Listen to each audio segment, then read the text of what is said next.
little savvy on the computer and likes to read the newspaper and likes to follow up on stories like investigative journalism, I don't think that we really need government. Government can go ahead and do whatever they feel they need to do.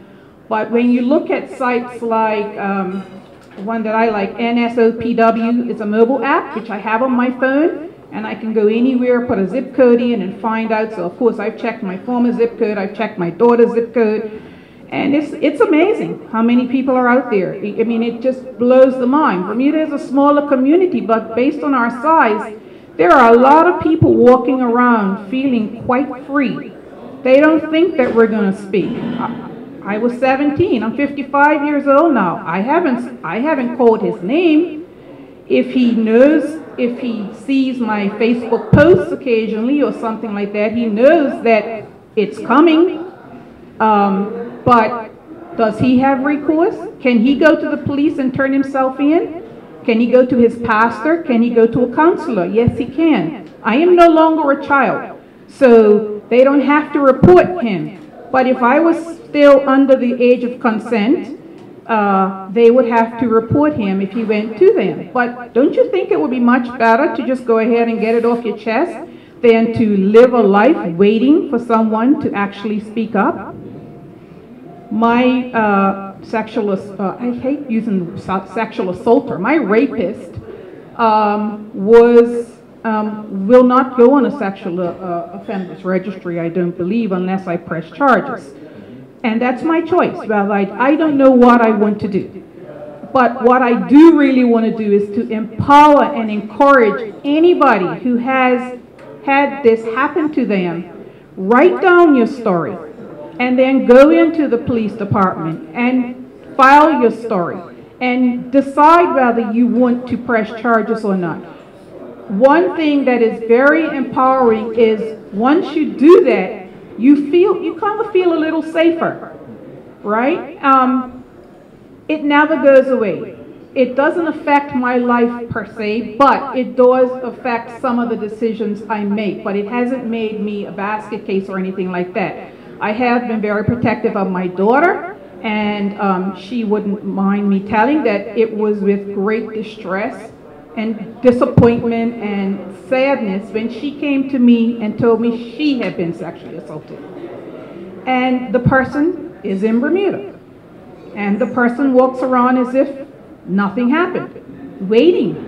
And I know my daughter wasn't the first person. You don't just wake up and decide to do this to this person. Chances are they've already done it before. So all that to say, Tarana Burke started the Me Too movement in 2006. It was not started last year or year before last when Alyssa Milano stood up and used the hashtag Me Too. Tarana Burke started it to save young girls, because in doing programs with underprivileged young ladies, they would get together and start talking, and they would start talking about what XYZ had done to them, and she would go, "Screech, what did you just say?" And so that's actually when the Me Too movement started, back in 2006, and it's been slowly gaining recognition, and with Alyssa Milano, it's now everybody's hashtag. But I decided to do the Facebook page Me Too Bermuda, because I have enough stories actually to probably publish something every week. One of the strangest stories was that somebody was in my inbox sharing with me about their assault when they were a child. They were only 16 or 17, just like me, and they were telling me about their story, and she shared the name. So I said, well, it's only fair that I share my name with you, the name of my rapist with you. And if any of you use Messenger or WhatsApp and you see the little dots, when I shared the name of my rapist, I just kept seeing the little dots go. It's like she would start, then stop, and start, then stop. And the very next words she said let me know immediately that I was not his only victim. She typed OMG, and then went on to tell me how this same person. So it is important that we get together and we do what we have to do. Again, this person probably will not end up on a sex offenders registry unless we press charges. And that's something that I have not decided to do at this time. So the age of consent is 16 for heterosexual males and females and lesbian females.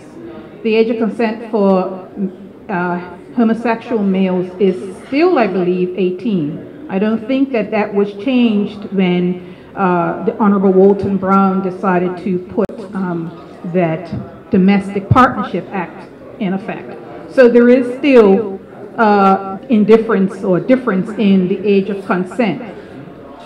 We have to encourage our young people. We have to talk with our young people and let them know that it's okay. You'll get through it. It'll be with you probably for the rest of your life, but you have to stand up and try to speak. If you can't speak, write and give it to someone. Give it to Debbie. Give it to Lori from the center. Give it to someone who you can trust to hold your story until you are ready to speak. And if you're never ready to speak, give them permission to publish your story without your name.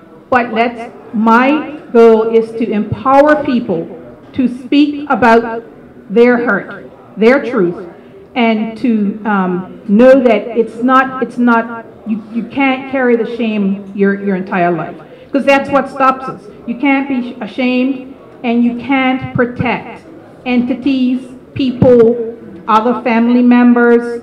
You have to encourage young people to speak up. It's a vicious cycle. It's a family and a community issue. In many families, there are like every female in the family has had some form of abuse. That's true in my family. So again, I am all for a sex offenders registry. If this is the best that the government can do right now, then great. But I do feel that some really, really wise heads need to get together and figure out how we can do it the way I feel it should be done, because it can't be kept as a secret.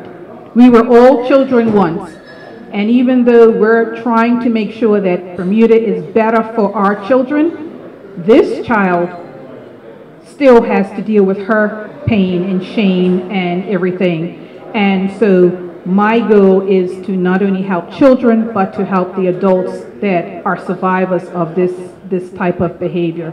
And I actually don't even give a flying fig about the rapists. Unfortunately, I don't care what happens to them. My focus has to be on survivors, and that's what my focus will be.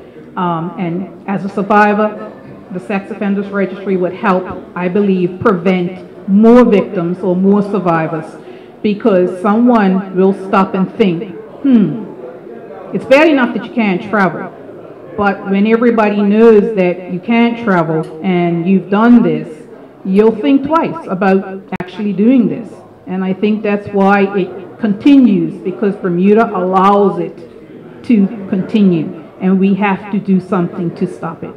So I'm available to speak to anybody. If you want my card or anything like that, if somebody wants to share a story, I will take your story to my grave if you want it to stay like that. But what I would like is for people to, even if you don't want to share your name, your instant, at least do a little something so we can share that, so you can feel good, at least a little part of you. About my situation, by the way, because I told you that it makes you feel very safe, the police report appears to have gone poof. 2 hours of giving a police report, and it seems to have gone poof. So I have to go and do it all over again. Initially, I was terrified, because I'm like, oh my goodness, what happens if they know that there is no police report and then they come after me or whatever? But then I had to say, you know what? I'm going to go back and do this report, because I can't tell people to do it if I don't have it. So I went to get the number to try to confront my person or send a letter to my person, or I'm not sure what I'm going to do, but they didn't have it anymore.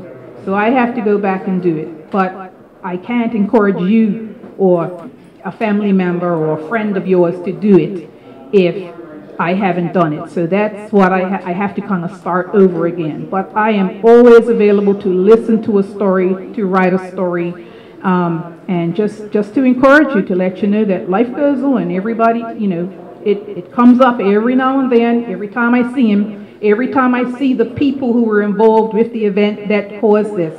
I did not know him, so it wasn't like I invited him or anything, because I didn't even know him until he gave me a drive home. So another person told the exact same story, and so there's 3 of us out there actually, not the girl who said OMG. There's another one of us out there who went through the exact. She shared the same story with someone, and they called me because they had heard my story, and they said, "Oh my goodness, this girl, blah blah blah." So, like I said, it's normally not just one. I encourage you, if you know anyone who has raped someone, to tell them to get it off their chest. We, as survivors, women and men, don't have to be the only ones. Okay? So thanks for listening, and if anyone has any questions or want to talk to me afterwards, I'll be around. Thank you.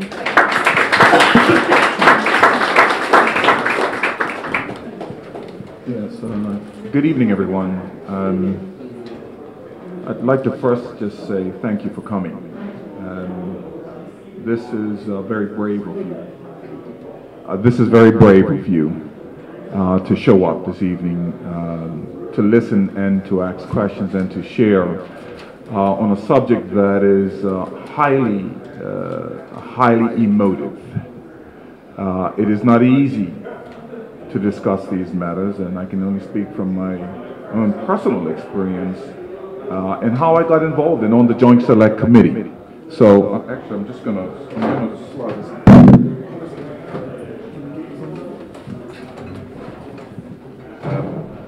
So I'm going to stand up. You can hear me much louder now, right? Okay, so I stand here this evening, and first of all, I want to say to our chairwoman, Renee Ming, for the brave work that she did in leading out on the Joint Select Committee.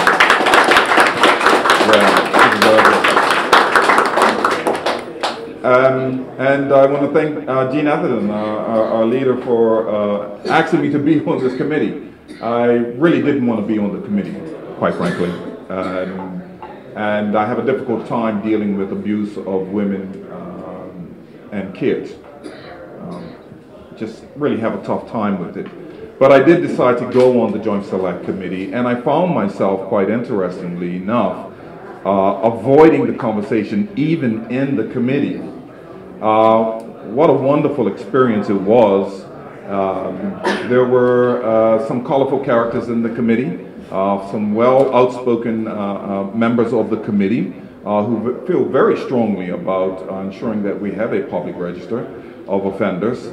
And I probably, Renee can speak to this, there was one of the few who was still not sure how this thing would work, a public register. How would it work in Bermuda? And one of the difficulties that I had with it was, I've known a lot of offenders. I've seen them in the clubs, I've seen them in the churches, I've seen them out in public. I was aware of who they were, not of what they were doing, but I was aware. Didn't say anything about it. And for the better part of my life, I really did not engage in a conversation about sexual offenders in Bermuda. It was somebody else's problems, another country's problem. Couldn't be Bermuda's problem, even though I knew we had them. Even though I knew people were incarcerated for doing things, I still didn't know some of those stories. And one of the beautiful things about Bermudians is we know how to hold on to a story, but we also know how to share a story as well. And this experience on this Joint Select Committee allowed me to go to SCARS training. Renee said we're all going to get trained, and so we did. And for me, the heat was turned up now, And Debbie will tell you, I actually asked them to pause a minute because I was having a difficult time with some of these stories that I was hearing. And I couldn't fathom that any human being could do that to someone else, let alone a kid. And so I'm going to tell you some stories. I won't be long about it. And these can be verified. You can go on TD Talks. You can find them for yourself. They are there.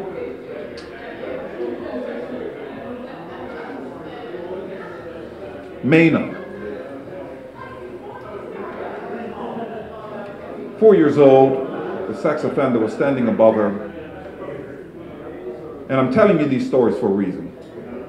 We'll get to it this after. 4 years old, being molested. Is having an out-of-body experience at 4 years old. Going into shock at 4 years old while a male offends her. Her caretaker is on the side watching and videoing because she's making money off of feeding the appetite of pedophiles. And when the gentleman says, I can't do it, and she's like, you have to, I'm paying you. He says the baby's dead. And at that moment, water was thrown on the baby, 4-year-old. Maina is her name. As I said, you can go on TD Talks and listen and see this. She comes back to consciousness at 4 years old and was in a situation where her caretaker was using this young 4-year-old to make money.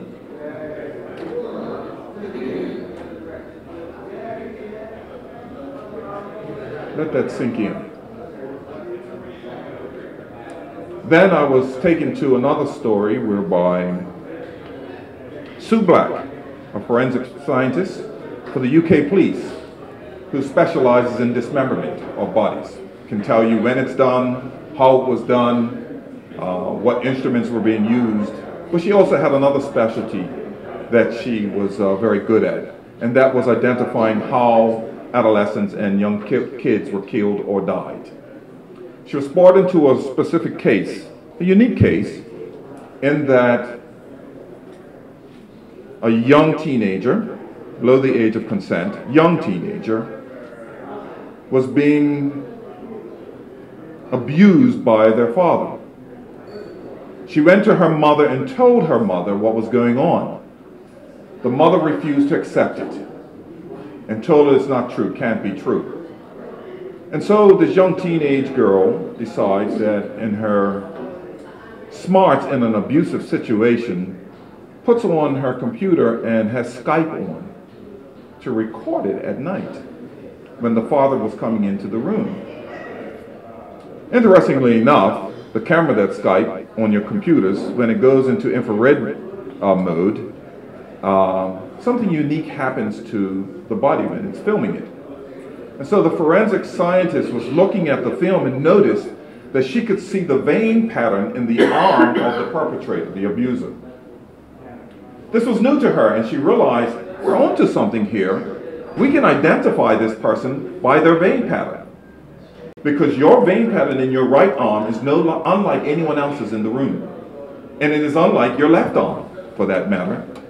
And so the scientists realized that they had a 100-proof way of identifying this perpetrator who they could see in the room. They could see the arm in most of the cases and what was going on. And so they went to the court, which unfortunately the mother just didn't want it to happen, but it wound up in court. The scientists gave the evidence that this was 100 proof. There was no doubt that this was the father's who was doing this crime, abusing his own daughter. They presented it, the jury went out and deliberated, and they came back and found the father innocent. And so the scientist, the forensic scientist, Sue Black, you can look her up, was stunned at the verdict and went to the judge, not in protest, but concern. Listen, I have given you scientific evidence. I have given you facts that this young lady's father abused her. No one has that vein pattern in the world. Who else could have been in the room at that time with the same vein pattern? And the judge looked at him and said, they believed in your science. What the jury didn't believe in was the fact that the daughter did not cry enough. This is a factual case. Now you are stunned at this. You're stunned at this, because I was shocked at it as well. But I'm telling you this two stories for a reason. The jury, in the face of facts, made an emotional decision. This child wasn't emotional enough about the abuse. I'm talking about a mindset here. And I need you to remove the politics from me and avoid all of that. I'm a human being just like you. Today was my first opportunity to babysit, my wife's here, to babysit our grandson who's just 5 months. Is he 5 months or 6 months? 5 months. 5 months. And I'm looking at him and all of this promise that exists within him. All of this promise. And I'm looking around here, and based on some of the faces, you today can't have proper relationships with anyone because of what happened to you.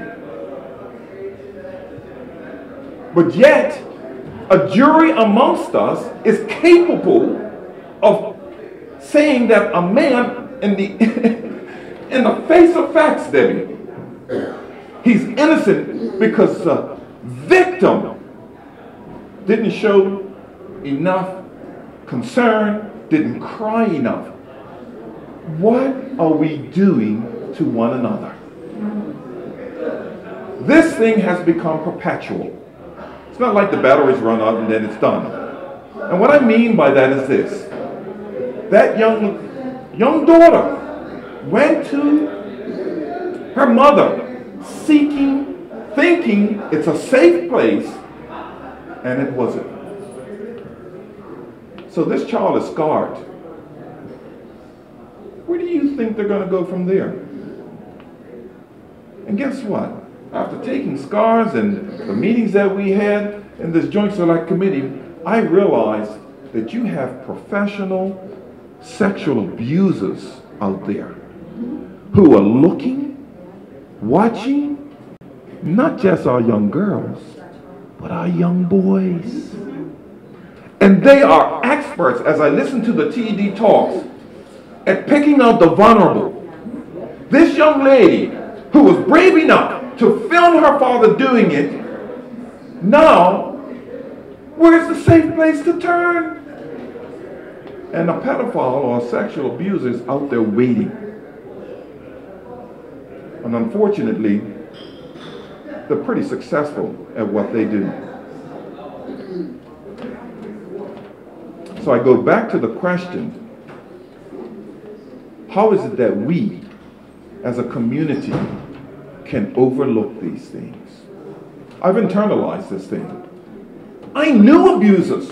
I just refused to talk about it. Didn't say nothing about it. I know who he is. I know what he's capable of. Didn't say a word to some of the families that they were with, to some of the people that, unbelievable. And the reason I have to tell you shocking stories is this. I've learned something about us today, in today's world, that unless you are shocked into it, awareness, unfortunately, for Debbie and Scars, is a slow process. In the meantime, 4-year-olds, 5-year-olds, 6-year-olds, 10-year-olds, 15-year-olds are being abused. And I dare say this, that much of the activity that you see amongst our young men and the aggression and the shootings and the killings, I guarantee you, some of them are attributable to sexual abuse. Sexual abuse.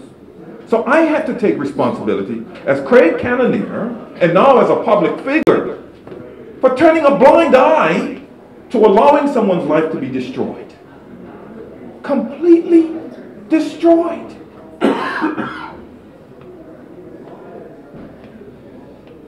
Anika Luka was sold into slavery at 6 years old in Belgium. And she said that it was organized, that it involved politicians. And not only did it involve politicians, but it involved leaders of those politicians. Wealthy people. And when you say, Sherry, how did your file go missing? That should trouble all of us. It really should trouble all of us. And it is going to take more shocking of us, more cases before we get to the point whereby we say enough is enough. And so I go back to the case of a public register. I'm going to say that we have to approach this wisely. We have to think about the implications of everyone. And we have to somehow remove the emotion from it. Because if we don't, we're going to make a mistake. We're going to make a mistake. And it took a while for me to come around. Renee saw me consent to the fact that we need this register. And so Parliament now has been given a recommendation that there be a public register.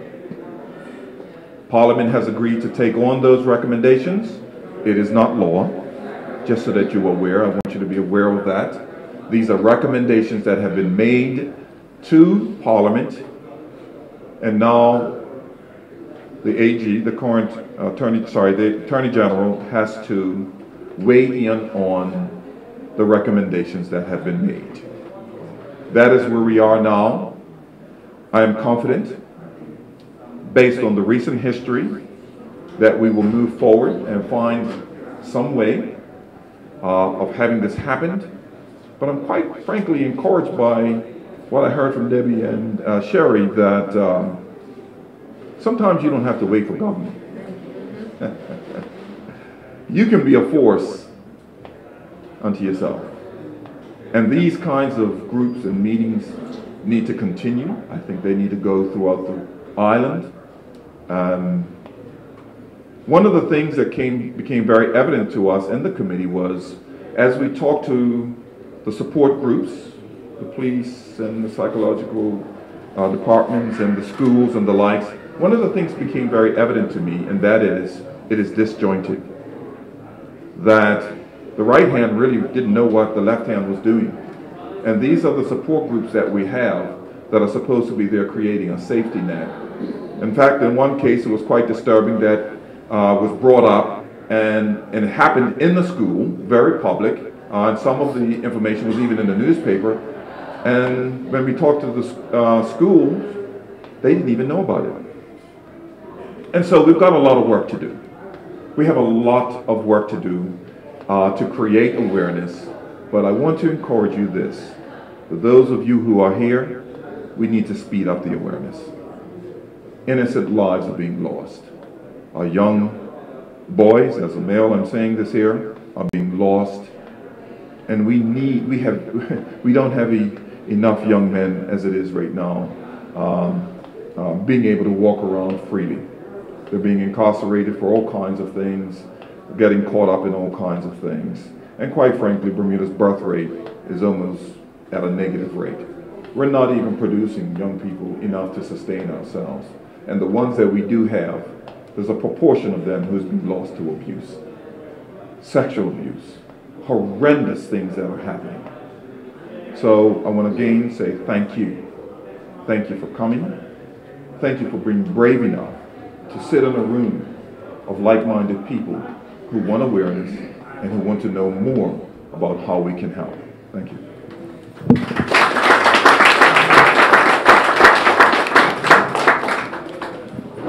I want to thank all the panel members for speaking. I also would like to start the open mic portion of this evening There are just a few ground rules that I'm going to put in place to ensure that everyone has equal opportunity to ask questions. And you will be given 1 minute to ask a question, and any panel member has 3 minutes to answer.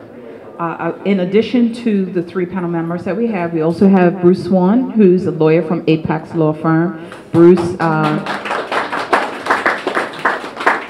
Bruce is a community activist. He hosts a free law clinic at Apex Law Firm at the end of every month. He's here to ensure that we keep all our terms, legal terms, proficient.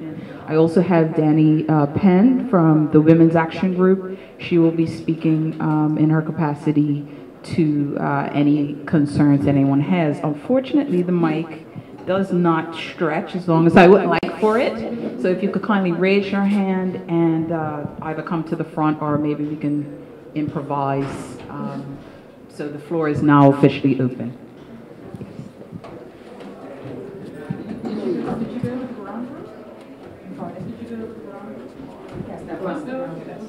About 1 minute. 1 minute. Just 1 minute, so everyone can have a turn. It's difficult to know where to start with a question because I've been in this for 30 years and we still don't have the kind of legal protection for women and children that we need. You spoke about, excuse me, Mr. Callahan, you spoke about the damage that's being done to the males. What I know from personal experience and from my work with women is that when women are molested as children, they grow up to have children who also get molested. Haven't figured out why yet, but part of it is that if we haven't been protected, it's very difficult for us to know how to protect our children. And that goes across the board, male and female. Generally, men who have been molested as children grow up to be molesters. This doesn't happen with each case, but this often happens. So when we don't protect our children, our women grow up to have children who also get molested. When we don't protect our boys, they grow up to be predators. We need to make certain that that does not happen and does not continue to happen. You say it's not law yet. I've seen how slow things move here. Maybe that would be the question. How do we move it forward? To see this many people here makes a difference.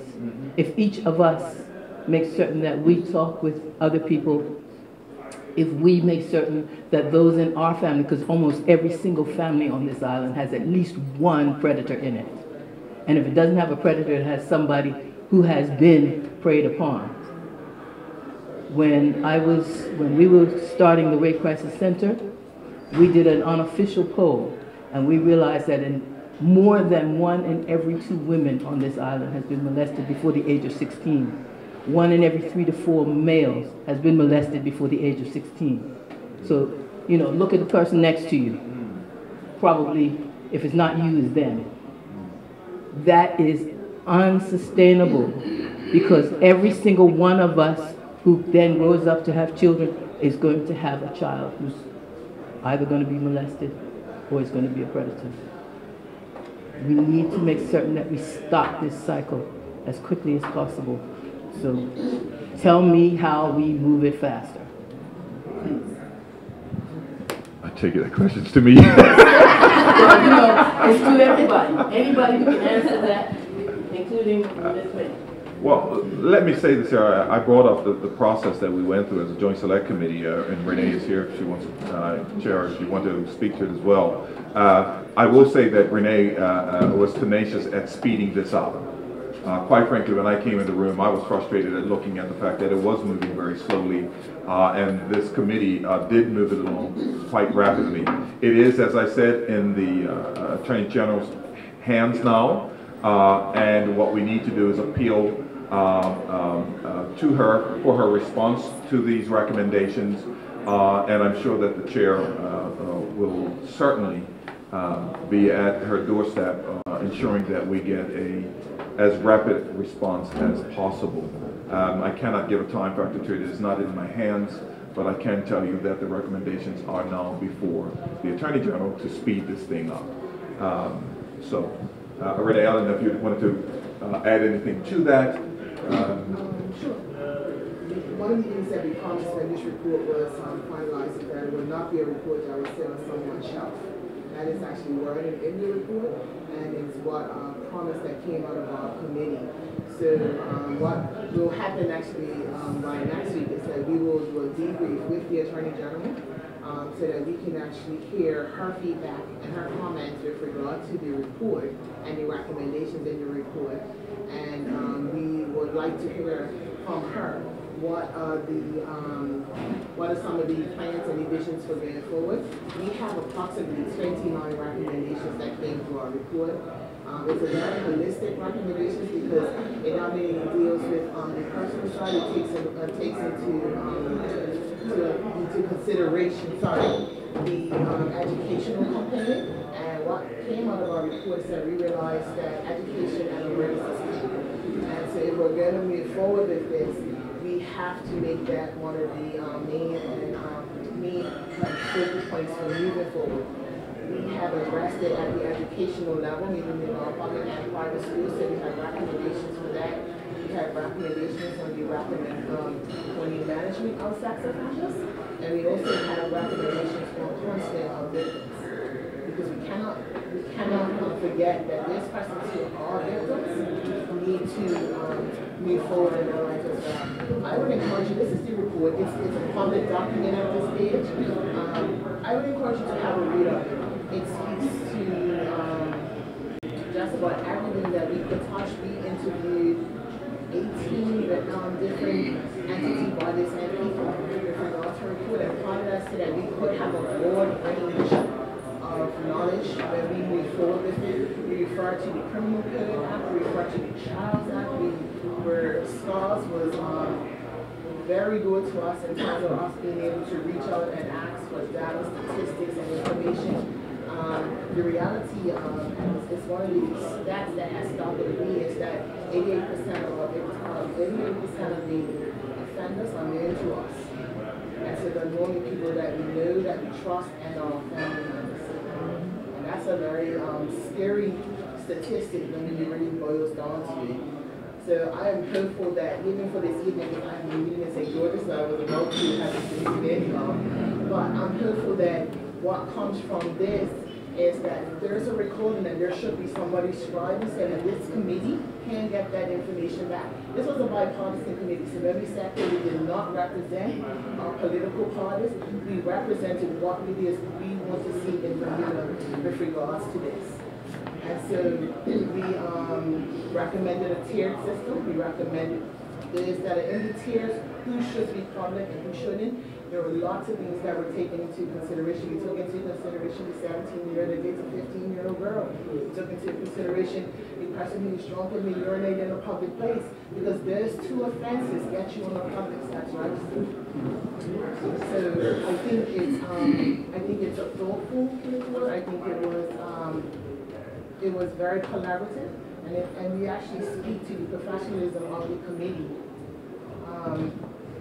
Through all of the work here, it became intense many times. Yeah. And there are sometimes where you just want to put your head down and have a good cry. I may have probably gone home on a few occasions and done that. And then I also know that I walked on the street, and I still do on the street, and there are persons who have stopped to me and they've shared their story. And so when I heard those things, it did all of this right, because we know that we still have work to do. We're not running for that. We know we do. And so what we do now have is we have 29 recommendations, and we need to see them get into the space where they need to be. So like I said, hopefully as we move forward, the public is supportive of what it is that we recommend. Some things are not going to want to talk about. They're uncomfortable talking about this. They're uncomfortable sometimes even thinking about what really goes on. And some of the things that we have heard are like horrific. we mentioned monsters in here, and people were impacted by the fact that we mentioned monsters. I think we meant every bit of what we said. Because if you had to hear some of the stories that we've heard, and you've had to, we've had to share in terms of being able to hear things and not actually speak about them because they're extremely confidential. But inside of us, as we're not professionals, we're everyday humans in terms of mothers, fathers, and we took this information and there were times, like I said, it was extremely heavy in the room for us having to hear it. So I am encouraged that you are all here this evening. Like I said, I look forward to seeing the notes and scribes that come from this, because even this starts to create another basis on, from a public standpoint of what you want to see and what your suggestions and some of your recommendations be. So thank you for that over the time. I appreciate that.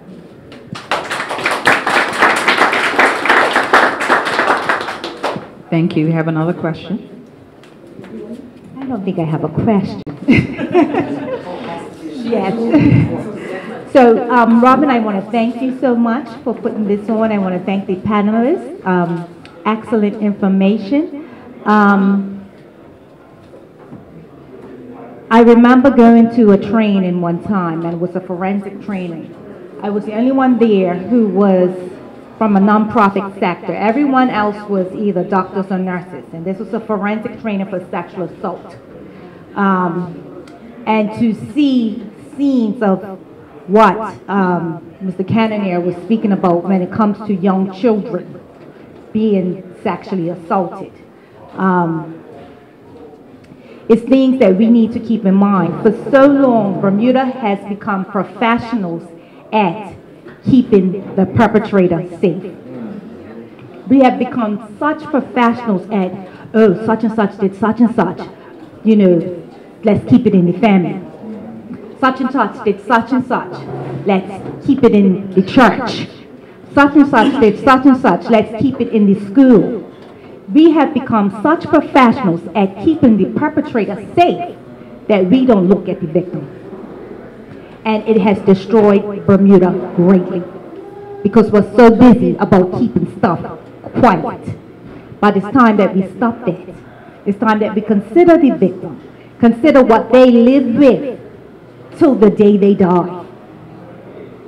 How someone stole their innocence, no matter what age, because you can be from 0 to 100, and it can happen.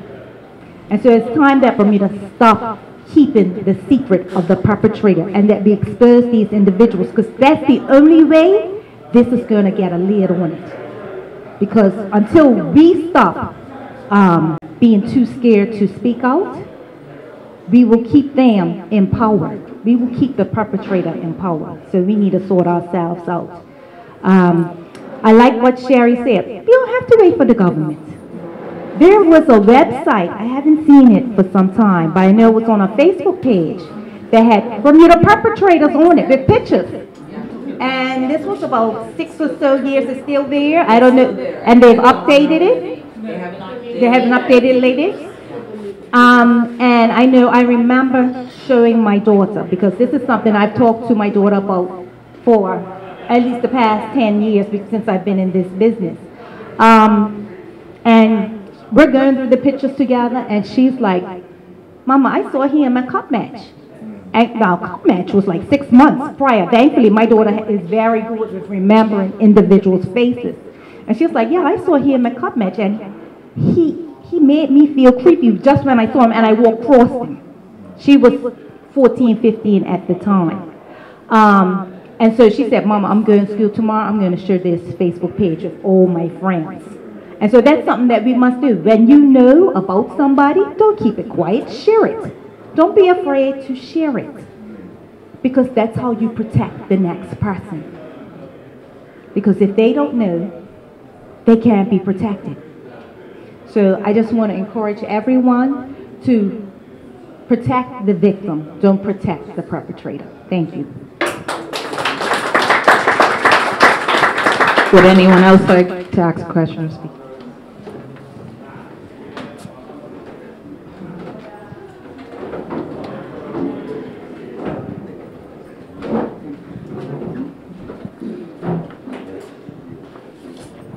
Good evening.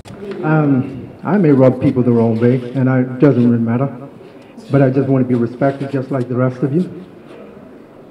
I support a sexual offenders registry. I really do. But there are some things that really get under my blood, and I'll tell you what, all I've heard since I've been here, and no disrespect to your departments, deal with the pedophiles, deal with the predators, deal with these evil people doing these evil things, rightfully so.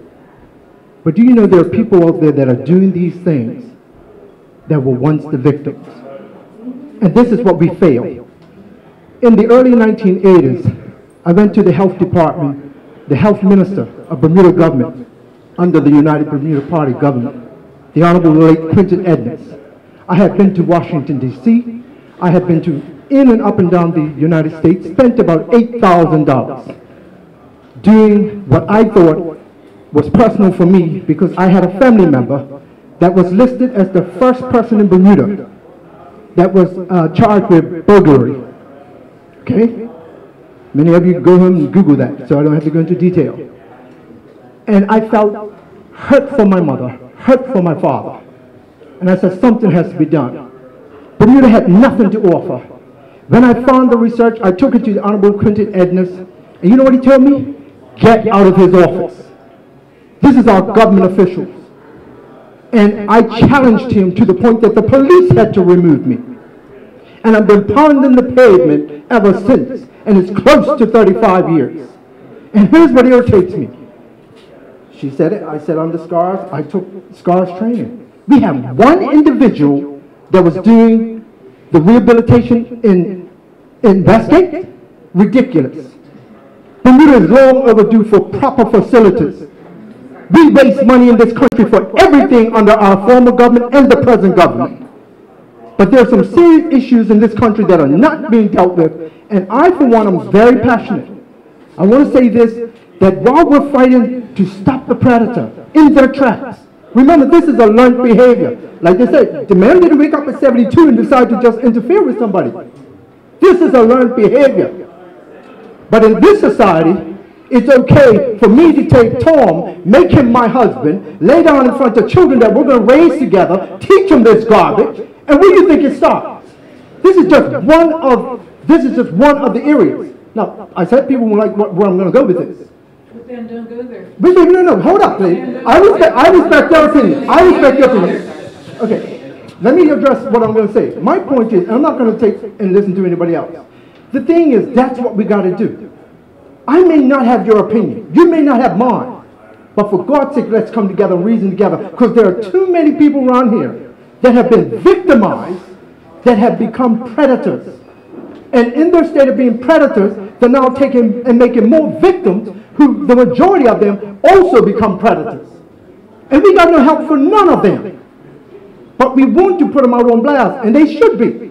The last person we put on blast in Bermuda was my next door neighbor for many years. I don't need to call the name, it was already made public. But if you look at the mother, the father, the upbringing, guess what? Perfect family. But I also know who was his predator. The same predator that was my predator. But I never became a predator after being a victim. And I was molested for 3.5 years. From the age of 7 all the way up to almost 11 years old. By a family member in the same neighborhood. Sodomized and all the rest. But you know what? That's where my passion comes from. And I decided I'm not going to be a part of the problem, I'll be a part of the solution. But when I listen to politicians and I listen to people, she's got a joke on her hands. And this is the only person I've seen in 30 years, you want to be honest, that's really making an impact that some of these jokers didn't. Okay? And this is being real. And I'm talking about former politicians, leaders, church leaders, the like. It's not just the government. We have a job to do in Bermuda. But how serious are you? After we put their name out there in the faces, we ought to. We have to. We have to protect our children. We have to protect these women that are being raped, men that are being raped. And when it comes to the registry, my last bit of my comment, here's what I have. This is why I really came tonight. The part I have a seriousness with because I know the registry all too well in the United States. From Tier 1 all the way up to Tier 3 under the SORNA Act. And that's what the United States government relies on. And the only condition that I'm asking, and Ms. Mean sort of touched on it, is we have a lot of people out there that would be considered sexual offenders in this country right now from the ages of 16 up to 21. And guess what? A lot of them are our sons and daughters. And when we see a child going to court for unlawful carnal knowledge in this country because they slept with someone even though they thought it was consensual and they had the right to do it because I'm in love or I like you, the parent didn't like it and they took you to court and you go to court for unlawful carnal knowledge, and for many years to come you are now deemed to be on the sexual offenders list in the United States of America, especially when it's reported from our local news. Ask me how I know. I guess you figured that one out. So it's sickening. And at the end of the day, the pedophiles, the rapists, put them out there. But be very careful how you touch this sexual offenders registry because many Bermudians' lives will be destroyed. And unfortunately, let's be real, go right there. The majority of them are black. 2% white, 98 black.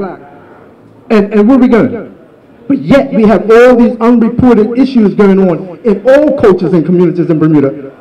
And everybody wants to keep quiet. But I guarantee you the sexual offenders registry, get ready for it, it's going to cause a lot of harm in Bermuda. I'm saying it as a young person. It's going to create a lot of harm in this country because we are a dot in the ocean and this island is not ready for it, even though I think we desperately need it.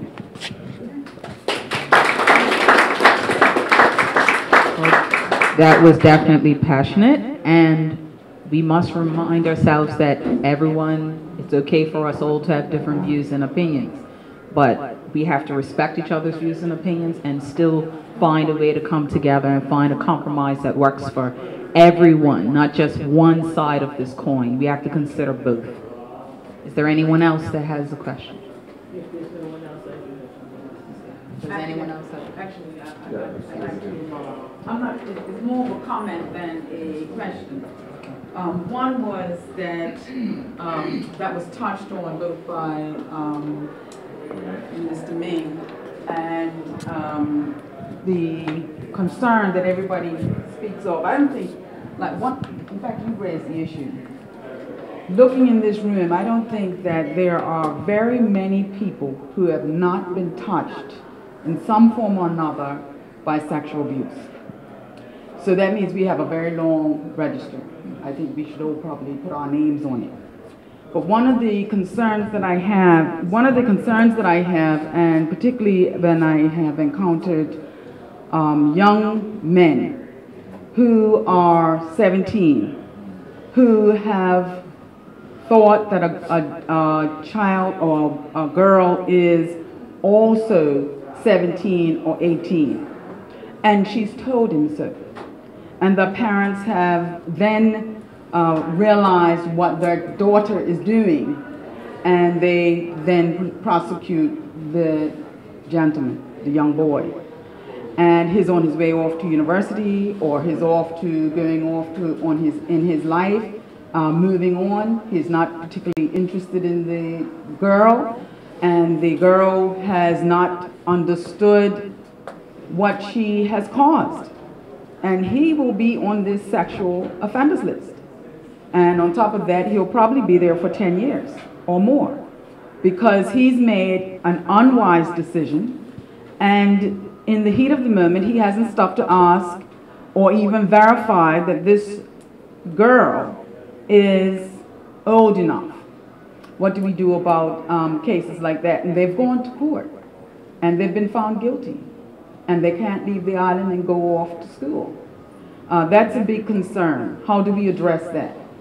The other is that an issue that arises, and I think I can speak as a young child. I can tell you when I was in school, I can tell you the children who were being sexually abused, and I'm a child, and I didn't quite understand all of it, but I knew that the child had sexual relations with her father, and it was a matter of course.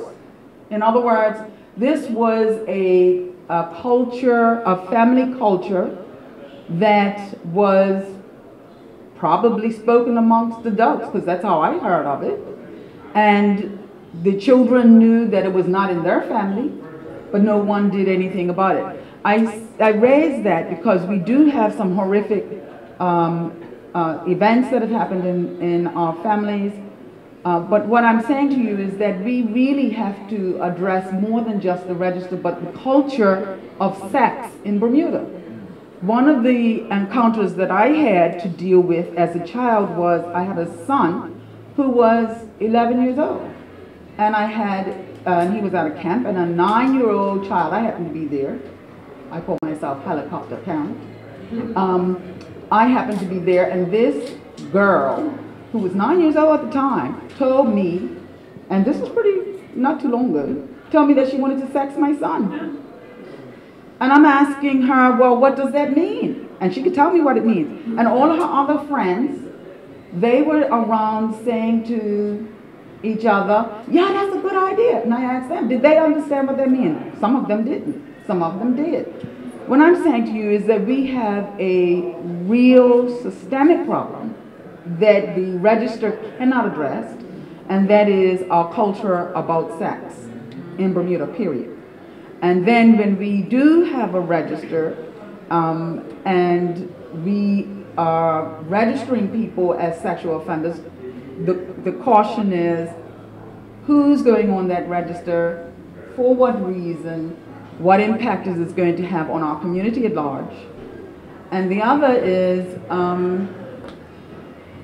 does the register solve what the real problem is? You know, can we do that? When the real problem is, we need to, you know, address those people who have been offenders and deal with them. How do the register helps us identify who they will be. I've been always protective of my own children, but that doesn't mean that my children have been protected. In other words, you know, I've made every effort as a parent, even knowing that there are people who might harm my child or my grandchild, and I'll tell my grandchild I don't want you near that person, I don't want you to go down their house, I don't want you, you cannot sleep over, you cannot visit without, and I need to know who they are, and all of that, and at the end of the day, I'm still not protected, my child. You know, we have to equip our children to protect themselves, and how do we go about doing that? But the end all be end all is can't be this register, and the register needs to be productive. Effective is the best thing, and it has to be effective in the manner in which it does not wrongfully destroy people's lives. How does somebody get on the register? One of the disadvantages or advantages is a register that happens outside of government, but that means that, you know, you can get vigilante people to register, name somebody, and then at the end of the day, they really are not a sexual offender. You know, that's the other challenge that we have to overcome. So the essence of what we need to do, I think, as a community, and I think we're small enough to do that because we know who everybody is to change the culture around sex and sexual relations. And because now one of the other challenges we have is a sexual minor having sex with a sexual minor. And is that an offense? It is, for the boy in particular. Thank you. Is there anyone else with a question?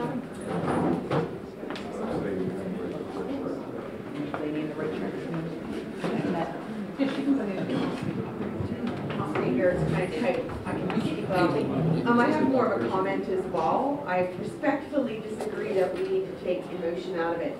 I think emotion is what's bringing us all here today.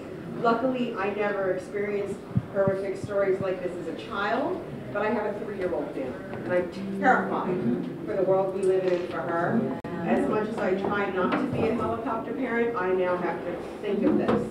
I've never done SPARS training. I'll probably cry the entire way through it. But I think emotion is what's going to bring us to the forefront. I appreciate everyone's comments and everyone makes valid points. I think we need to categorize what it is or define what it is that we want in a register and possibly categorize the offenses themselves. But we're all here today because we're thinking about our kids and we're thinking about how on earth can we protect them when you hear the horror stories of 4-year-olds, and on the news daily we read this stuff. So it's needed. We need to bring emotion into it because we've protected the perpetrators for so long and we've stifled the victims and we've done them a great, great injustice. And they're the ones that we need to fight for sure.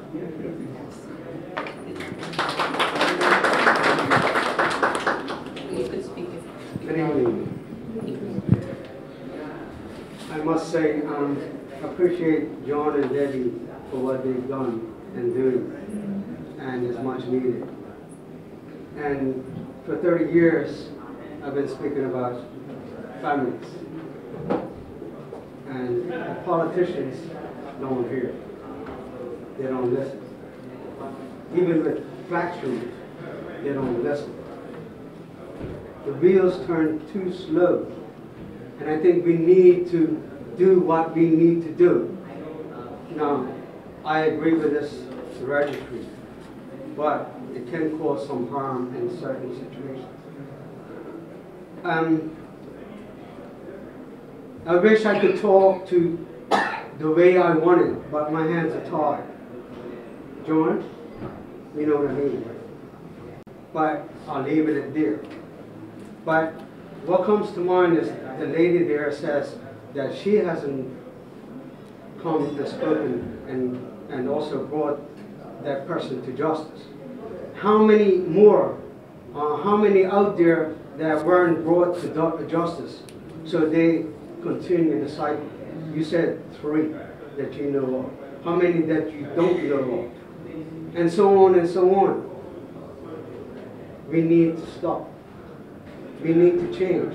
Our children are being used and abused, not only sexually, but emotionally and physically. You know, and it comes to mind a book Dr. Stephen Baskerville just released, The Politics of Sex.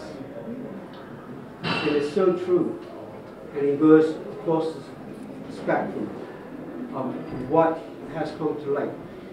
And his previous book is taken into custody, and he tells it like it is. And he lost his job, and we've had him here. Andrew, remember?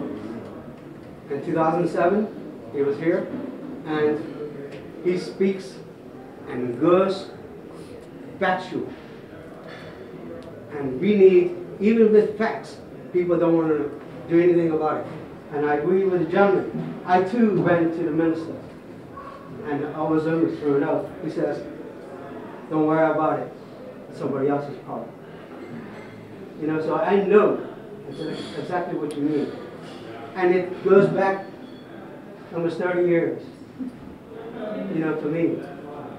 And it is frustrating because even with so much research and even latest research, politicians don't want to do what is needed to be done to change these young, impressionable minds to go better, to be better educated, to be better people, and to become parents. And then they have their cycle to continue. You mentioned about these situations. There are a lot more out there. And the horrible situations. But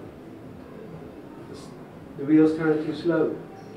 So we need to speed it up. Should we change the sprockets on the wheels? Bigger motors? Whatever we need to do. Just get it done. I'm here. I don't mind working with anybody. Let's do it. Thank you.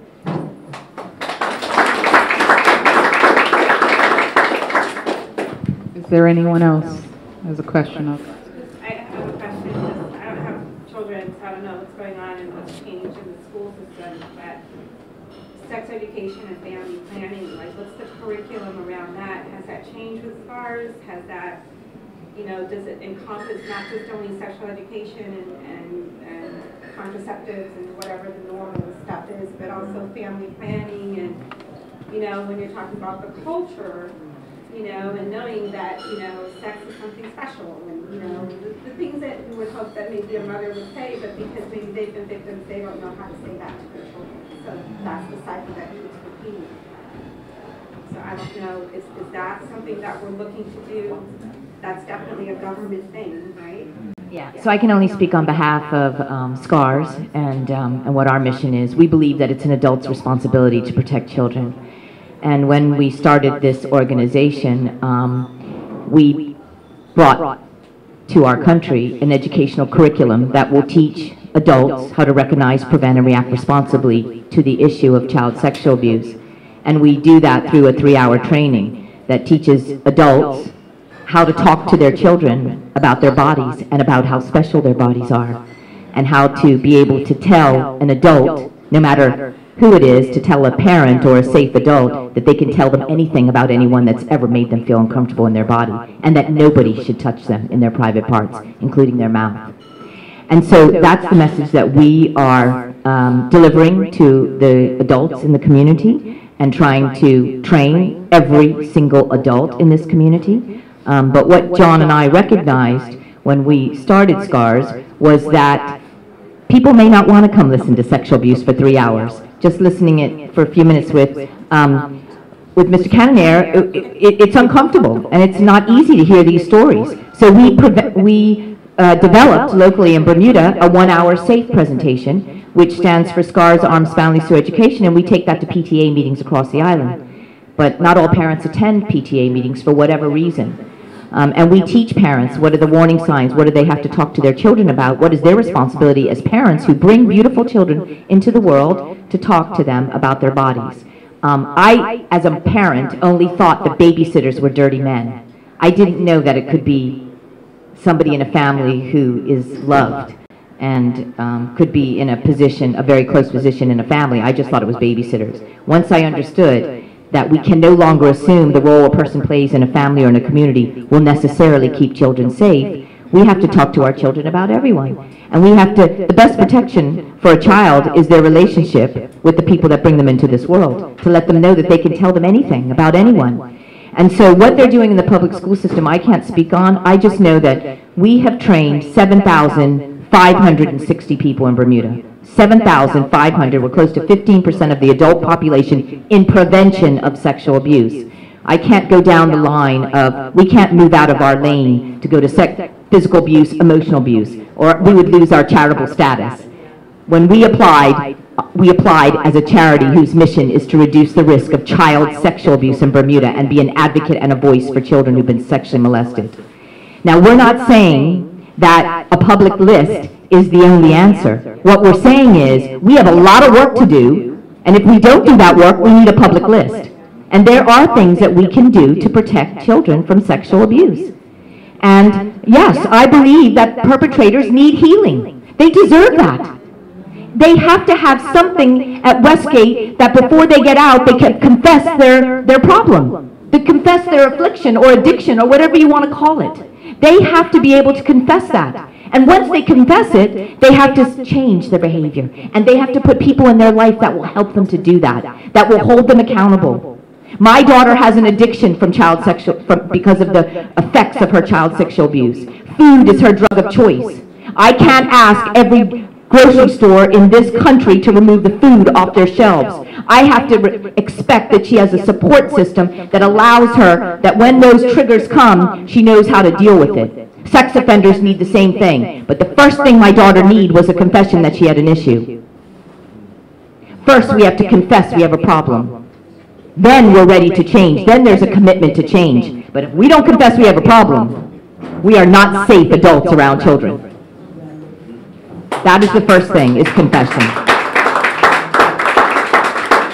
And so I probably haven't answered your question about the Department of Education. I won't be able to answer that. I know that the Coalition for the Protection of Children have a program called Speak Up, Be Safe, and they are going into the public schools with the counselors to teach children about who their safe adult is.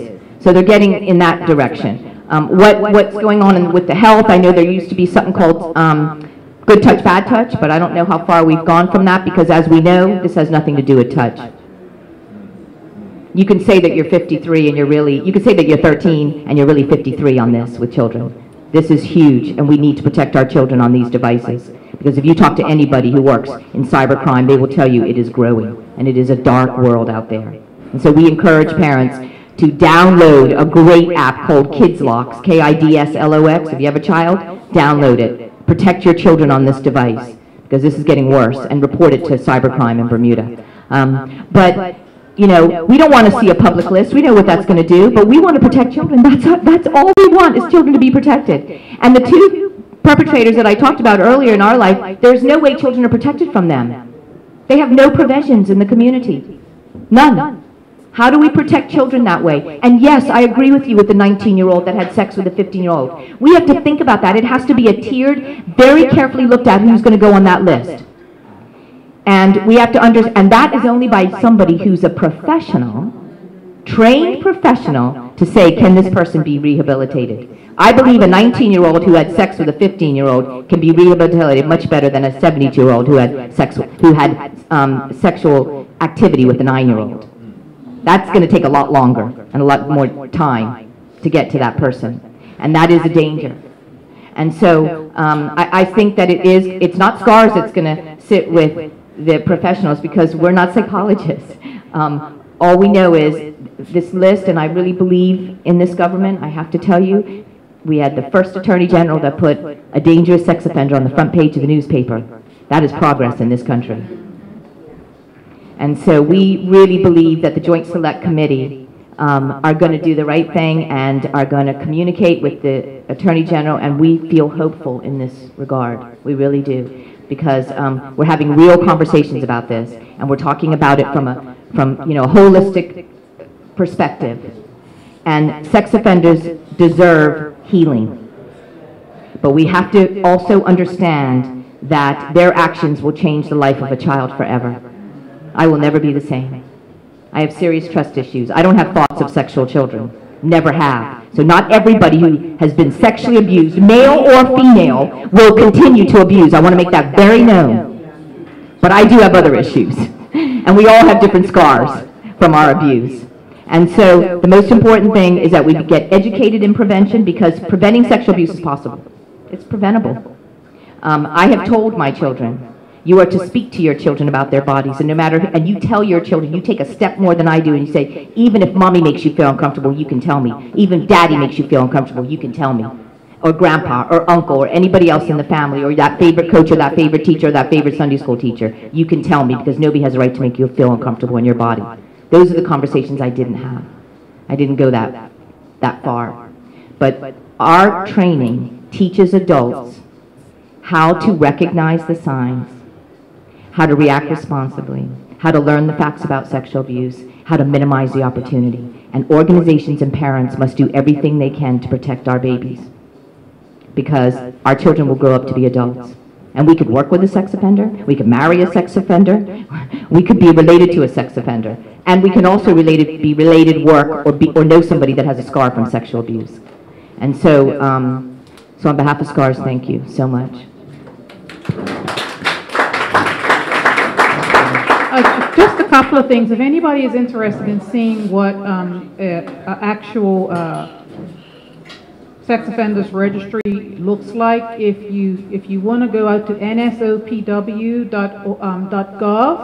and it's actually, I have it actually on my phone, and you can actually, like I'm here now, and I click and say I'm in New York, and it would gives me options. I did New York earlier. I did it in New York just before this, because I have my daughter's zip code, so I put in her zip code, and I got a whole long list of people, and it just gives you a sheet. New York gives you a sheet on the person. It tells you who they are, where they live, what they've been charged with. It gives you a whole lot of information. And this is a free application, so anybody, so if you're traveling to the U.S. and you have your children with you and you want to check where you're staying and you want to see stuff, New York does that. Texas gives you the 10 most wanted sex offenders right off the bat, pictures, information about them and everything. So yeah, U.S. has 327 million people, so this program works really well for them. We don't have that many people, but something like this would work very well. And again, I still always believe that if someone knows that there is a possibility of them being on that list, on the sex offenders registry, it may just give them, we may save a life just by having a sex offenders registry. You may save a child from having to go through what Debbie went through, what I went through, what countless women have gone through. So we have to. Now, I'm going to just really quickly speak on something else. I am an activist for the LGBTQ community. Okay, sorry. No, I'm just going to say this to the sense that I have. No, I'm not going to back and forth. I'm telling Deb. I spoke with Debbie, and I just need you all to make sure your children understand that if they are raped or assaulted by someone of the same sex, they do not become a homosexual. That is, I went through the SCARS training, and that is one thing that was really, when I did it, was not discussed. And Bermuda has a stigma, and it has a way of labeling children. There was actually a Facebook post the other day where people were going back and forth trying to say that a victim is homosexual if they are assaulted by someone of the same sex. We have got to get that stinking thinking out of our way, because that's what prevents males in particular from coming forward. And we have to realize that rape is not sex for the victim. It is rape. It's control. It has nothing to do with I love you and I want to have your baby or anything like that. So all I'm saying to that is we need to stop stigmatizing people based on who their rapist is. And that's all I was trying to say on that. And that's why I said don't go there, because it does, it actually, it makes predators, it gives predators an edge. Okay? It gives the male predator especially an edge, because he knows that that boy is not going to tell, because someone's going to call him one of those names.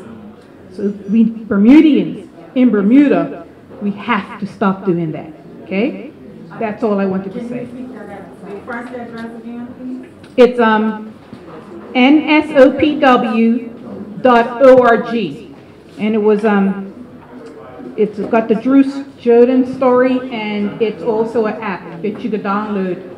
And N as in Nancy, S as in Sally, O as in Oscar, P as in Peter, W as in water. At gov, it's gov.gov. Okay? Thank you for that.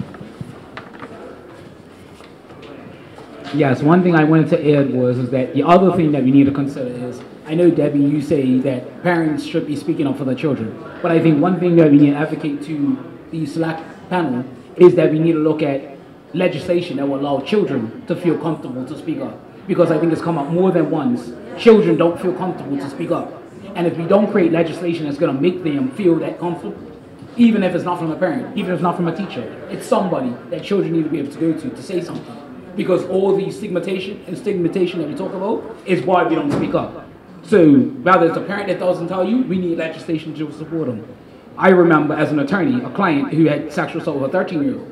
Her mom was at work, thought her child was being very active, doing what she had to do. It come to be that the child was going on seeing this older man, and she wanted to go and see the man. Every day she left home, caught a bus, made her way to the parish where he was living, which was not near where she lived, and made sure she saw him. So it's legislation that's not in place that we make sure that we're able to see that these things are happening. And as I think people said before, there are situations where there are 17-year-olds having sex with 13-year-olds. Are they sexual offenders? Probably not. That's something else that we need to look at legislation-wise. Are they on the sexual offenders register? Because they're going to be on there a lot longer than a 7-year-old. Because let's be honest, a 7-year-old's not going to live that long. But the 20-year-old who we all know about who had sex with somebody when they're 20, now they're 50. I know that the issue just come up with the Supreme Court Justice who's saying, I didn't have sex with this girl when I was 17, but now it's coming up and he's 50-something years old and he's now got to deal with that issue again. It's sad. We really need to look at how we look at sexual offenses. And the real problem is like, you said earlier, is that we have a problem. People don't want to talk about sex. And if we're going to be honest, we have to talk about sex properly. And all these things that are coming up are because we failed to continue to educate. We wanted to become that safe community. We don't have problems. We're not. And I even think about people who go to Westgate and become an inmate, Debbie. I had a client who was 60 years old who went to Westgate and said, I committed the offense, I accepted, and he went to rehabilitation. But I had someone who was 20 who said to me, I don't want any rehabilitation. I didn't do anything wrong. My mom tells me I didn't do anything wrong. It's that nasty little girl that came to me and said she wanted to have sex. What do you do with that person? That person's not going to be rehabilitated because guess what? They're going to go through the process, they're going to go through the motions, and they feel like what they did was okay. They may not reoffend, but they feel like they're okay. So I just think that while all the other conversations are going on, education is still at the paramount foundation, and we need to create the other support legislation to make it that better place.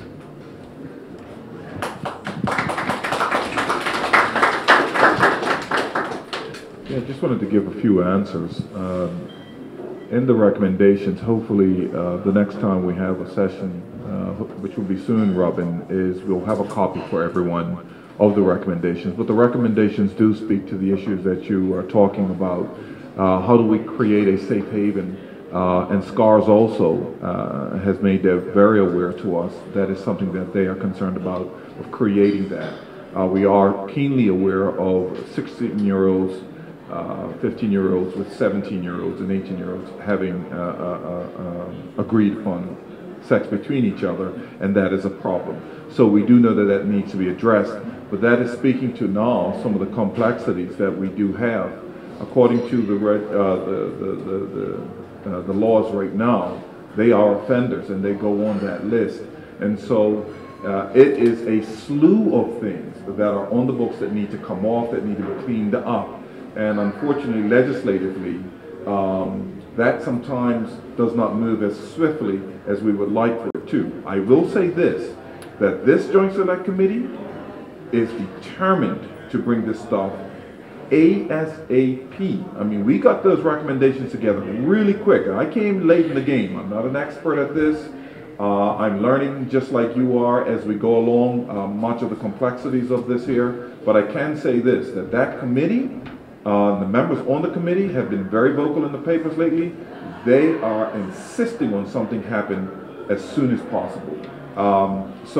And it hurts me to hear some of the stories that are going around that we have not been insistent on moving our parliamentarians more swiftly with some of these things. And the other thing I wanted to address was SCARS is also going through the schools and trying to ensure that all teachers are trained or have SCARS training, because one of the challenges we have is that the symptoms will show up very quickly in school, and our teachers are not equipped with picking these things up. But not only that, when we talk to the teachers, it was very evident to me, they were uncomfortable, very uncomfortable with making their superiors aware that they see symptoms that should be looked into. It was almost shocking in one sense, but I understood some of the fear because they didn't want to be the ones who were the whistleblowers, and this is a kind of thing that the more awareness and the more we talk about it is going to get people comfortable with bringing out or identifying some of these things. But it was scary to hear teachers say, I'm not sure if this is going to, we were uncomfortable, and we were hearing it from the leaders of the schools, the counselors, that there were situations where they were uncomfortable with bringing this stuff up. So we've got some work to do, and primarily because they were afraid to be wrong. I think that was the issue. So we've got to get our teachers comfortable with at least investigating, at least be seen to be, okay, is this really going on, without name and shaming yet, but at least someone is looking into it, and we've got to get to that point. And the other thing I wanted to say also is, I apologize if it appears as if I was saying to remove all the emotion from it. That's not what I'm saying. If you think about the stories that I was telling you, what I was saying is I was giving you shocking stories because I knew that the emotions would be high. But at the same time, as you listen to this here, we now need to put our minds together and come up with what the right solutions are. And so with that emotion, and with the bright minds that we have in this room, I know we can get a solution. But it does have to be swift. And I'm a parliamentarian saying to you, it has to be swift. I cannot tell you enough of the stories that I heard. I couldn't believe it in Bermuda. I gave the stories away, but in Bermuda. So it has to be swift. SCARS has done a fantastic job of getting the training out there, and more needs to be done. So. I just want to make a recommendation. When it comes to time Did you period, want to come? okay. Only because I'm hearing you talk about time periods. Yes. And this is for your joint select committee, that to me, when it comes to time periods, I'm concerned about if a person goes on a registry. Now, I'm not talking about the guys that are pure rapists and pedophiles. I'm talking about the more lesser charges, like unlawful carnal knowledge. The difficulty I have, I'm on the stop list, as we call it, and the U.S. tell you there's no such thing as a stop list for unlawful carnal knowledge. Now, I've been free, clear, and clean of all criminal charges of anything in my life for 35 years going on, right? But here's the problem. If you put a person on the sexual offenders list for that category of 19 to 17-year-olds and all of that, because it is a crime in Bermuda, we may take them off the offenders list within 5 to 10 years. But because it goes public, they're on the stop list for 99. And that's a travesty. And this is where most Bermudians fall through the crack. Like even, I've challenged SORNA on many occasions, still challenging them to this day, that my situation, why you got me on a sexual offenders list if I'm not a sexual offender? I went with a girl, I was 17, she was 15, but guess what? I'm a sexual offender in their eyes. And for 99 years, that's how they look at it. But they have a law under SORNA after tier 1, 2, and 3. I'm in tier 1. 15 years clear, you should be off. If I should be off, why am I still on? You understand? And that's why I'm so passionate. Because I am fighting the United States government as we speak. So don't do it in Bermuda. Because too many lives are being ruined. And I'm talking about our college, people that are college material. Because they had a little fling with a girl at an age that was consensual, even though they're not of legal age. It's costing them for the rest of their life. I think that speaks to the complexity of what we're dealing with. Very clear. Oh, sorry. I do believe that that speaks to the complexity of the situation that we do have. What I'm saying to you is that this awareness has to increase. That's how we're going to get the solutions, and by listening and the recommendations. I can say that there is no, for a sexual registers list, there is no coordination between Bermuda and other countries right now where these so-called lists are being shared. There are a few cases in Bermuda right now where offenses were created or were had by Bermudians who went away. And so because they happened away, they're not being prosecuted in Bermuda. We've had cases in Bermuda where teachers have sexually abused and offended in Bermuda, and they've gone away only to get jobs away because their list in Bermuda is not being shared away. And they see some of these criminalities. And then to listen to your case, it adds even more egregious the situation that we've got to fix this.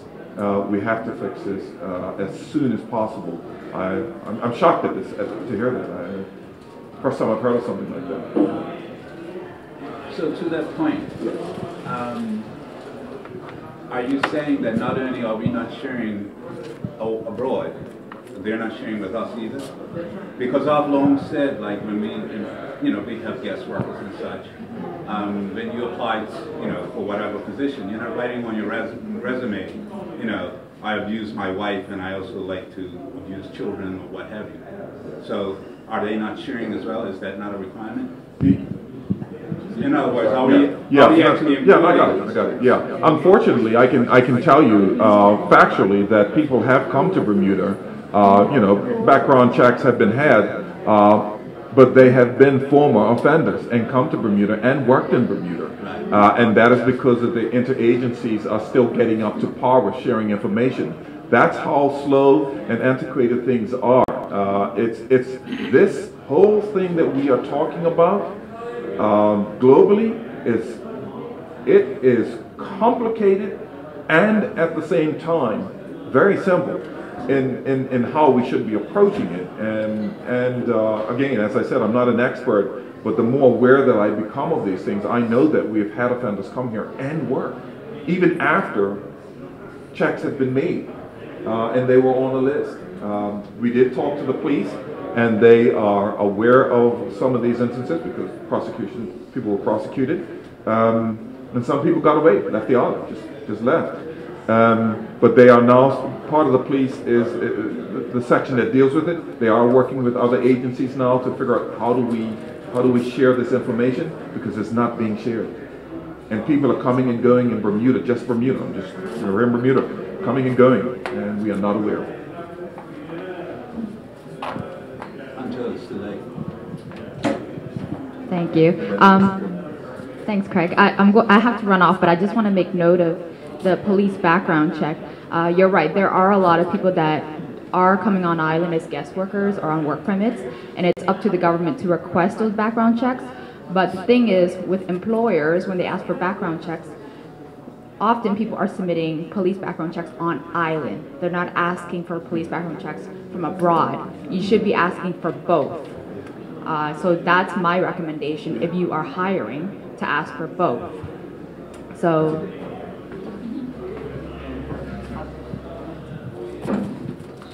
Okay, in sensitivity of time, we're going to take 2 more questions, and then we'll have a closing comment. Good evening, I can talk from here. Okay. With regard to the conversation around treatment for sex offenders, outside of the setting of the prison, where is the on-island free and accessible specialized treatment to sex offenders? I'm asking a question that I know the answer to, and especially in light of the fact that most sex offenders are actually not prosecuted and in prison. And so if prison is the only way by which you can access free specialized treatment, I'm open to the conversation about the list. But I guess my second question is, what are the next steps? So is the committee closing after this action, or will there be additional steps taken to really ensure that the needs of the sex offenders, which really impact the kids, I'm guessing what additional steps will be made outside of just the list? Well, in terms of SCARS, we can only continue to advocate for it. We are not in a position of power, as you can appreciate. So we continue to advocate for appropriate treatment at Westgate. That's what we want to see. And we had, in my personal view, and I know John would agree with me on this, we had the most skilled, trained forensic psychologist Bermuda has ever seen, and she left. And she left very frustrated because she wrote the letters to who she needed to write to, and it was on deaf ears. And she said, morally, I couldn't stay and work in an institution where we were letting prisoners out that were not safe for children. And we and the parole board in the UK kept her job. She's gone right back. That's how good she was. So we lost the skill that we had there, in my personal view. And we had an opportunity because she cared about the offenders. It was not just a job to her. And she knew that we were setting them up to fail when we let them out. And her voice was not heard, sadly. So that would be a question for the powers that be. We hope that that does happen. We do have wonderful psychologists in Bermuda, and I don't know personally who's specifically trained. I've spoken to one who, I will not call her name, but she has treated a couple of sex offenders, and that was when I asked her if she would, if those offenders she was treating, would she feel safe with them babysitting her grandchild, because I knew she had one precious grandchild, and she said no. So I think we can do better in that area.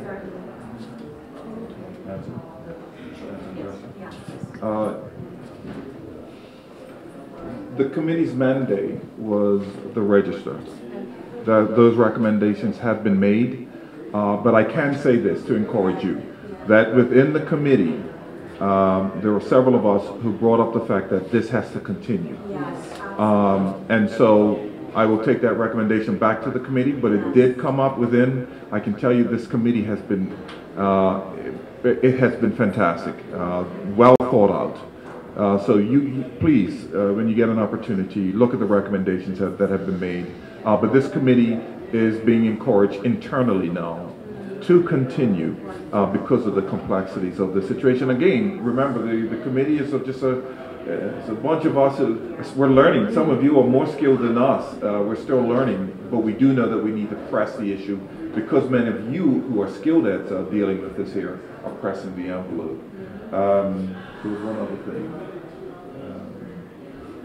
What was the first part? One part that I wanted to free, accessible, specialized treatment. Yes. And I want to be clear to everyone that one of the findings that we had, and again, some of you are better equipped than us at explaining this, we were made keenly aware that a pedophile, there is no cure. That is a challenge. Now, sexual offenders, abusers, then we go into another realm, maybe they can be, but for a pedophile, there is no cure. There may be treatment.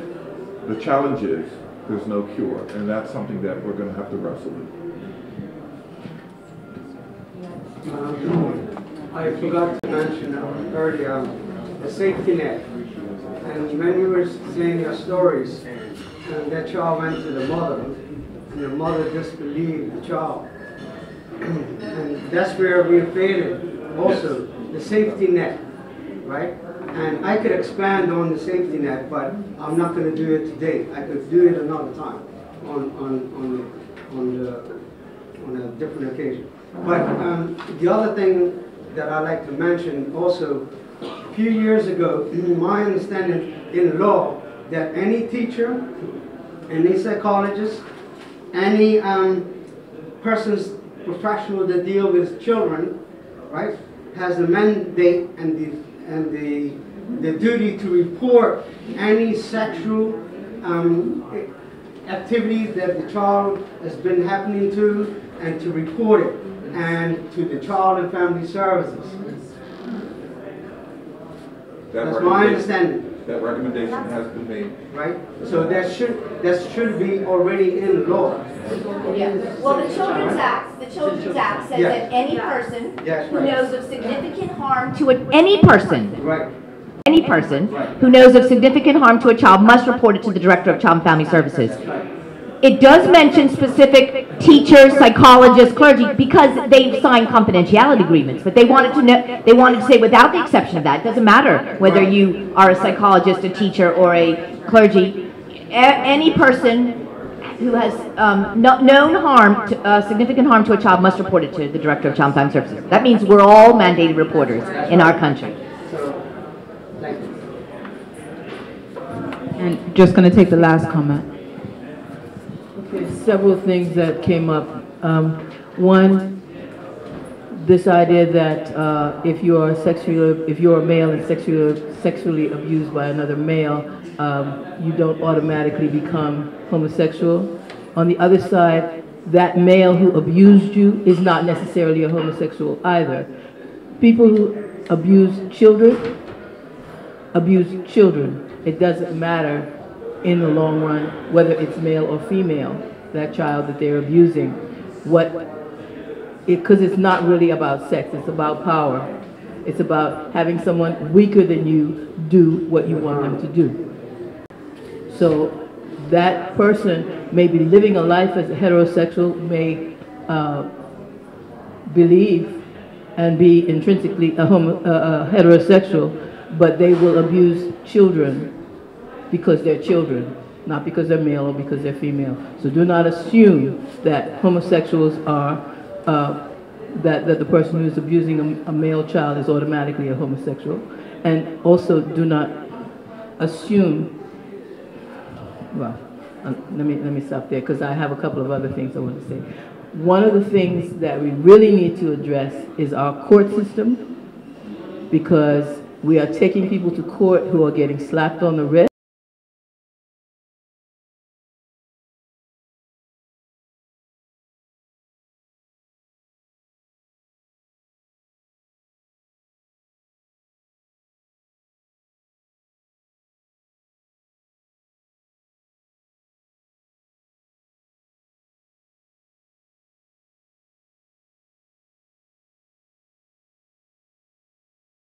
their principal did not do anything about it.